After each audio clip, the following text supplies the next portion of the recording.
Salut la Feel Good Family, c'est Guillaume, j'espère que vous allez bien. Aujourd'hui, j'avais envie de vous parler un petit peu des étirements.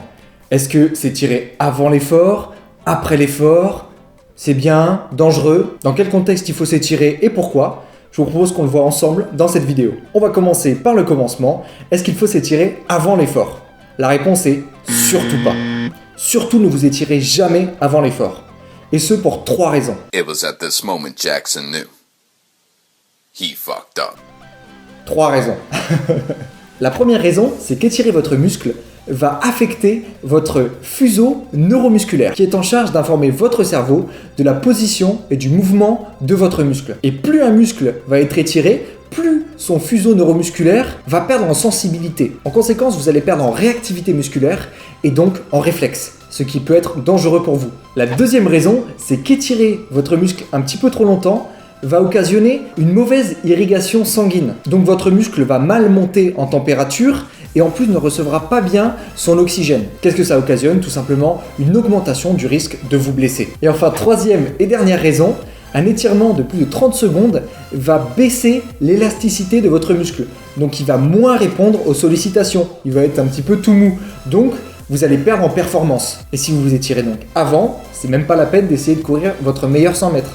C'est mort. Un cas cependant dans lequel s'étirer avant peut être intéressant, c'est dans tous les sports où la souplesse est au centre. Je pense notamment à la danse ou encore à la gym. Et là, vous avez un réel intérêt et même une nécessité de vous étirer avant de passer au sport. Bon, on vient de le voir, hein. S'étirer avant, vous mettez une grosse croix dessus, c'est dangereux pour vous et c'est pas la peine. Vous allez augmenter le risque de vous blesser et en plus, vous allez baisser vos performances. Mais alors, qu'en est-il de s'étirer après l'effort? Vous aussi, votre prof de PS vous a certainement fait vous étirer pendant de longs moments pour bien éviter les courbatures, hein. Ça vous dit quelque chose, ça? Ces grosses séances d'étirement qui vous ont en fait servi à rien, avouons-le. Ça ne sert strictement à rien, vous n'avez pas vu les effets, vous avez quand même eu un petit peu plus tard des courbatures si vous avez eu un gros entraînement, rien ne change. Eh bien ça tombe bien, parce que maintenant, la science est capable de donner raison à nos sentiments et aux sensations qu'on a eues en s'étirant. Ça ne sert à rien. La science nous le prouve très simplement. Et oui, parce que les courbatures sont quantifiables.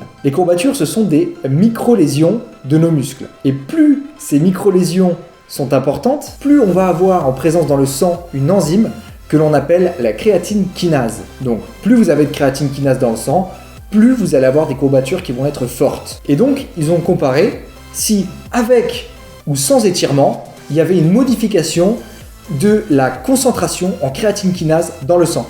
Et devinez quoi? Aucun changement.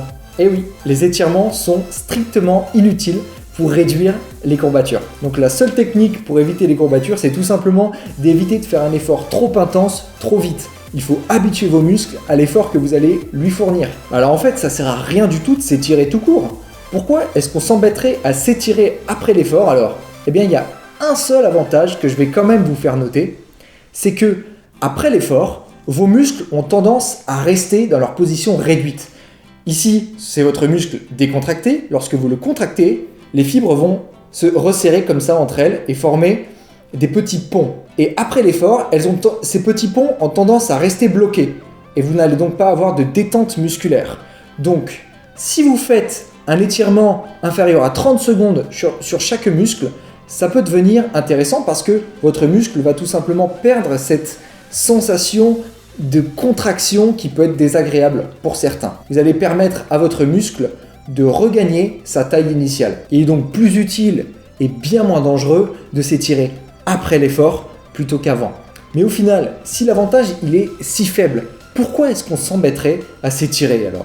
Eh bien tout simplement pour gagner en souplesse.